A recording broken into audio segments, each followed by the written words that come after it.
auditioning for the role of Zoe in Hannah Montana. And yes, it's your red sweater, but you gotta admit it looks way better on me than you, and... No, that's in 2 months, Zoe. And if you think my sweater looks way better on you, why did you give it to me for Christmas? Because you're always buying my clothes, and I feel bad because I never bought yours because you have nothing I like. So I got this for you, so you have something I like and I could buy and I'll make you feel better. This is so sweet. Crazy.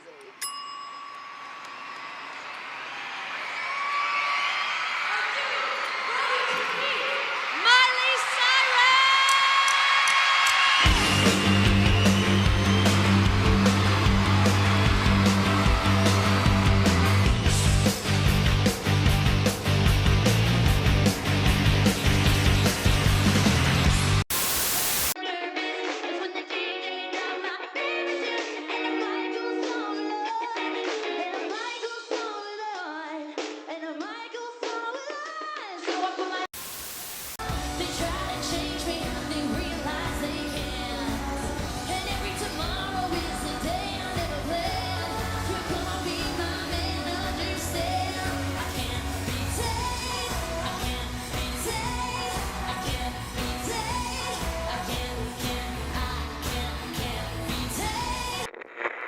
Miley Cyrus, she tweeted just hours ago to a fan that she is the prettiest and happiest she's ever felt. Her new edgy hairstyle is miles away from her longtime look.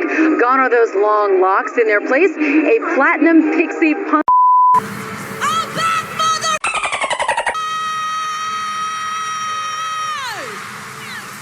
These motherfuckers, I swear, they tried to kill your famous, they tried to kill me. I'm not going down without a fight. I'm here in London town, who's running the party? Make some noise. Let go. When I was making Bangers, I had just wrapped my show a year and a half prior. So yeah, I was 19 and finally could go out because I didn't have work the next day for one time in my life. Going out and having fun and experiencing life, that is normal. When I was 12 years old, I didn't have sleepovers because I had work the next day. That's not normal.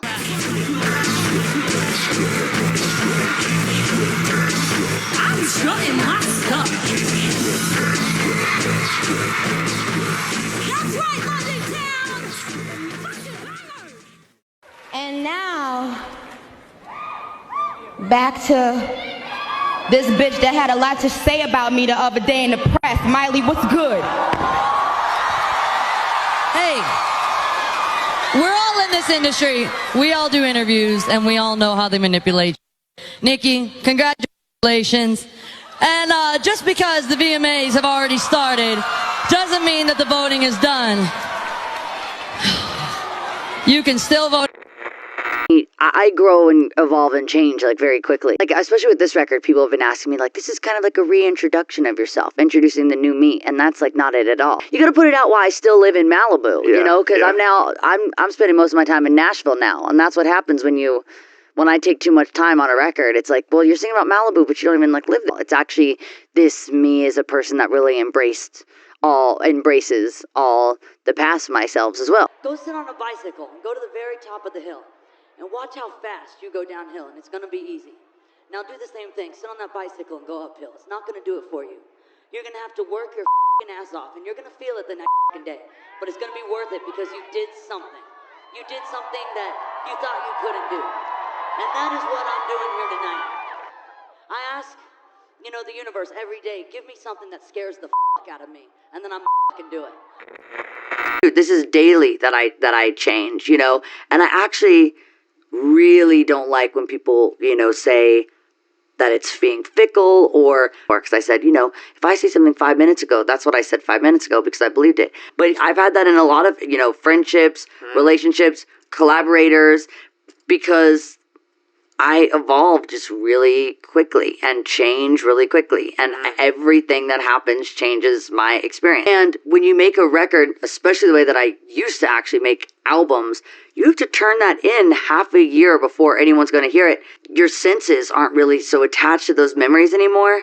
And so I always hated making physical records. I'm so happy that we've moved into a new way of putting out music. You're distant from it. You're time heals all. Yeah. The songs that are filled with pain or love or life, you're removed from it. And the Grammy goes to Flowers, Miley Cyrus. This MC is going to stand by this MC for this because this is just too iconic.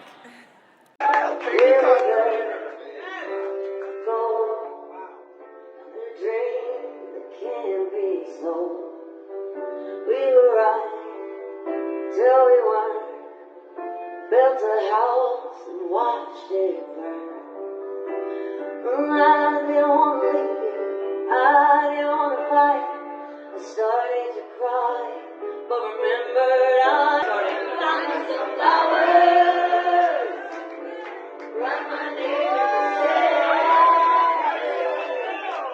Myself for hours. Things you don't understand. I can take myself dancing, yeah, and I'll hold my own hand, that I can love me better than you can.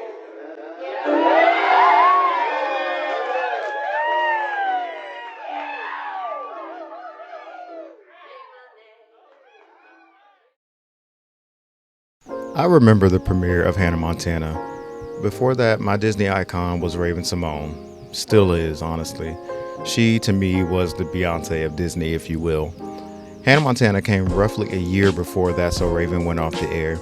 In hindsight, it felt like a passing of the torch. Raven carried Disney Channel through the 2000s, and as she exited, a new era of icons emerged. Among them was one Miley Cyrus. I didn't follow Miley intentionally, I just happened to be paying attention for 20 years, and somewhere along the line I realized I'd grown up with her. I remember when the Best of Both Worlds tour came to my city. I didn't go, but I remember every girl in my 5th grade class came to school wearing a Miley or Hannah shirt. I danced to Party in the USA at middle school functions. I watched the Can't Be Tamed backlash. The final season of Hannah Montana when she finally took the wig off in front of everybody, the chaos of Bangers, the confusion and charm of Dead Pets, the country detour of Younger Now, the bite-sized return with She Is Coming, the rock star energy of Plastic Hearts during the pandemic, and Endless Summer Vacation, which felt like a fresh summer breeze and came just at the right time for me. Every stage of my life has coincided with a different Miley Cyrus era. Her evolution has been wild, messy, and admirable above all. Despite 9 studio albums, 55 million singles sold, and being named Billboard's 62nd greatest artist of all time, her first Grammy didn't come until 2024. So I find myself asking periodically, why isn't she bigger? Miley herself says that part of the reason is that the industry couldn't separate her from Hannah Montana, that her constant reinvention made her hard to pin down. And that tracks. She's one of the most musically transient pop stars alive. Even her transition out of Disney was a process of trial and error. Can't Be Tamed was her first real attempt at maturity, but it dropped during Hannah Montana's final season, confusing critics and parents alike. You can't exactly reinvent yourself while you're still under the Disney umbrella. Then came Bangers. Miley went all in this time. The haircut, the twerking, the tongue, but the music, genuinely great. We Can't Stop made her a party girl, but Wrecking Ball reminded us that she still had the voice. Say What You Want, Bangers was a solid pop album. Dead Pets was chaos, but it was creative chaos, full of experimentation and raw emotion. It felt ahead of its time in a lot of ways. Younger Now took a hard left, sonically fine, but it alienated some fans. But overall, I think she always accepted the different parts of herself. By the age of 25, Miley Cyrus already had 8 top 10 singles. Her chart success was front-loaded, yes, but her artistry only grew in the years that followed. I tried to remove myself from the constant chatter about chart numbers. Yes, numbers matter, but they don't define artistry. A great song isn't always a chart topper, and too often fans treat previous success as a ceiling that artists must keep reaching, forgetting that creative growth doesn't always come with radio hits. With Miley, there's an odd paradox. Her music grew stronger and more ambitious, even as her commercial performance dipped.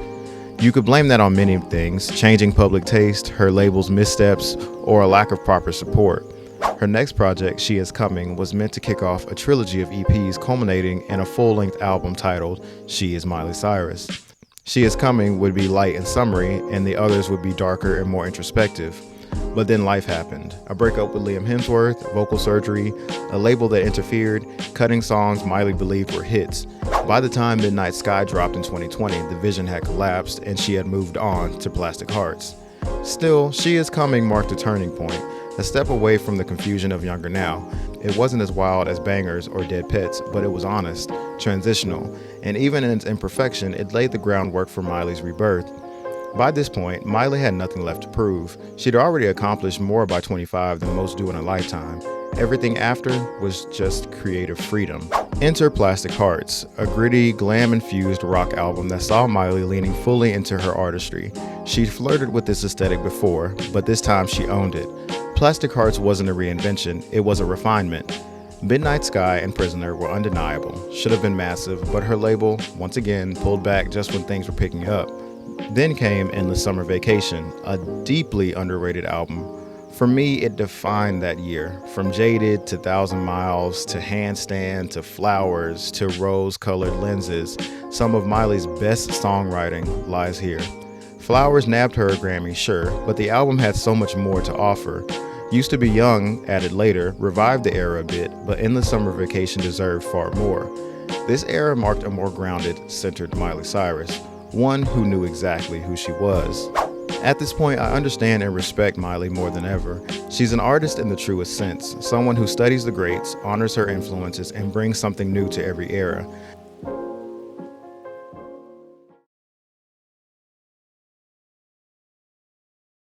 Last 20 years of my career it just felt like kind of white noise. I've found a new love for all of my songs, all the versions of me, all the eras.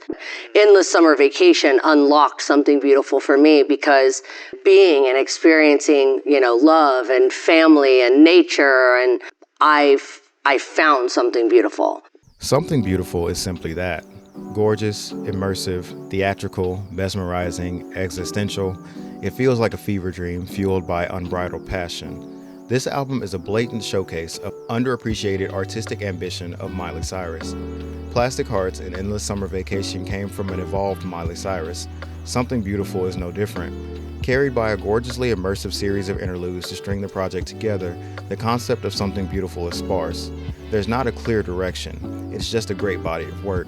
In the same vein of how Michael Jackson's albums were loosely themed and a collection of great work first and foremost. The prelude sets the tone of the unique, abstract, immersive journey that is Something Beautiful, the album.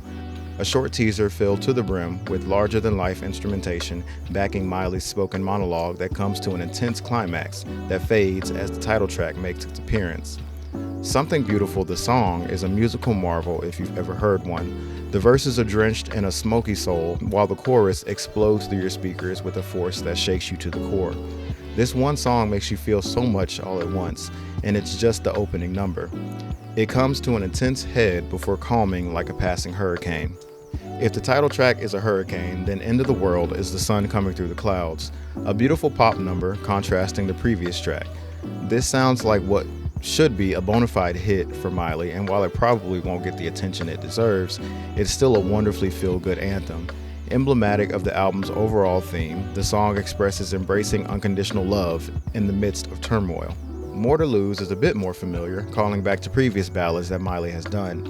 In just the first 3 songs on this journey, we've had 3 very distinct moods, and yet somehow they are strung together masterfully. Even without seeing the companion film, it's clear that this track list was curated for a visual. Surrounded by 2 more audibly gorgeous interludes is the shining beacon of this album, Easy Lover. Without a doubt, a career highlight for Miley Cyrus.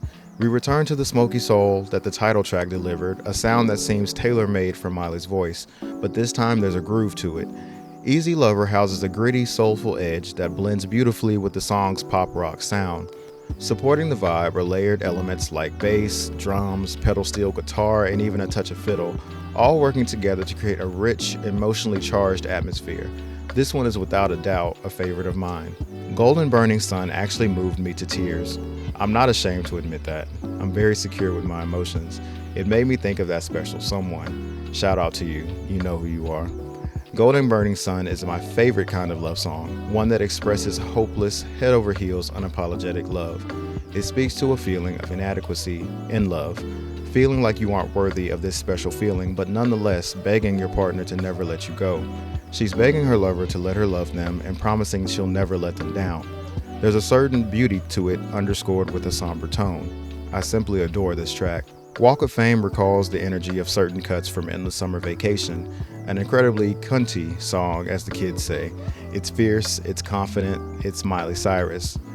Pretend That Your God strikes another chord with me, undoubtedly a favorite out of her entire catalog, an eerie lament in which Miley repeats the question, "Do you still love me?" insisting that she needs to know for her own sanity. It brings forth those feelings of paranoia and insecurity that often comes up in relationships when you know that your partner loves you, but you still have to get that reassurance every now and again. Pretend That Your God carries on where Golden Burning Sun left off. It's a reiteration of that need for love. She wants her lover to take complete control, as if they possess divine power and can fix any and everything. The song expresses unapologetic and borderline toxic love in the most thought-provoking way, because depending on the type of lover you are, you can relate.